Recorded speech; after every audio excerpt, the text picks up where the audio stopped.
میں پہلی دفعہ برطانیہ گیا، مجھے کوئی سمجھ نہیں تھی، میری کوئی گراؤنڈنگ نہیں تھی اپنے، مجھے اپنی نبی صلی اللہ علیہ وسلم کی زندگی کا کوئی صحیح معنی میں علم نہیں تھا۔ ہمارے لیے ہمارے انگلش میڈیم ایجوکیشن نے بیسکلی ہمارے تاثر یہ ڈال دیا کہ ہم سب پیچھے ہیں، ہمارا دین آؤٹ ڈیٹڈ ہے، ہمارا کلچر پیچھے ہے، اور جو بھی ہے تو وہ مغرب ہے۔ اور یہ بدقسمتی سے ابھی بھی ہمارے بچوں میں جس طرح کا سوشل میڈیا پہ کانٹینٹ آ رہا ہے، فلمیں آتی ہیں، سب کچھ آتا ہے۔ تو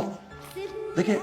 دین میں تو کوئی زبردستی نہیں ہے، قرآن کی تو آیت ہے، اللہ کا تو حکم ہے کہ دین میں زبردستی نہیں ہے۔ وہ کیوں نہیں ہے کہ پیغمبروں کے بھی بچے، ان کے اپنے بیٹے، حضرت نوح علیہ السلام کا اپنا بیٹا نہیں سیدھے راستے پہ لگا، تو ہم کس کو زبردستی سیدھے راستے پہ لگا سکتے ہیں؟ حضرت لوط علیہ السلام کی بیوی نہیں سیدھے راستے پہ لگی، تو ہم کون ہیں؟ تو دین میں زبردستی تو نہیں ہے، لیکن کم از کم ہمارے بچوں کو چوائس تو پتا چل جائے گا، اگر یہ راستے پہ چلو گے تو یہ اس کے مسئلے ہیں، اور اگر اس راستے پہ چلو گے تو یہ ہے۔ جو آپ قرآن میں آپ کہتے ہیں کہ اللہ مجھے ان کے راستے پہ لگا، نعمتیں جن کو بخشی، وہ نعمتوں کا راستہ یہ ہے،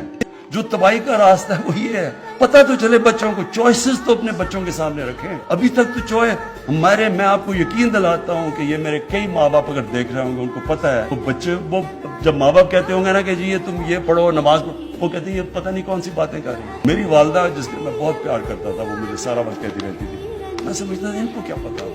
دنیا تو یہ آگے نکل گئی ہے، یہ تو پرانی باتیں کر رہی ہیں۔ میں تو یہ اندر سے ان کے سامنے والد صاحب کے ساتھ جمعے کی نماز میں بھی چلا جاتا تھا، یہ نہیں پتا کہ نماز میں پڑھ کے رہا ہوں کہ مانگ رہا ہوں سیدھا راستہ، لگا ہوں دوسرے راستے پہ۔ اس لیے میں چاہتا ہوں کہ ہمارے بچوں کو یہ نہ ہو۔ میں چاہتا ہوں کہ جو ہمارا یوتھ ہے، جو ہماری فیوچر ہے، میں چاہتا ہوں کہ میری نوجوانوں کو سب کو پتا ہو کہ ہم ہیں کیا، یہ کیوں ملک بنا تھا، جو دنیا کا تاریخ کا سب سے عظیم لیڈر نہ کبھی آیا نہ کبھی آ سکتا ہے، جس کو اللہ کہہ رہا ہے اپنا رول ماڈل بناؤ، تو آپ اس کو رول ماڈل تب بنائیں گے آپ کو پتا تو چلے کہ رول ماڈل کی صفتیں کیا تھی۔ آپ جب تک ان کو یہی نہیں بتائیں گے کہ وہ کیسے اٹھا کے انہوں نے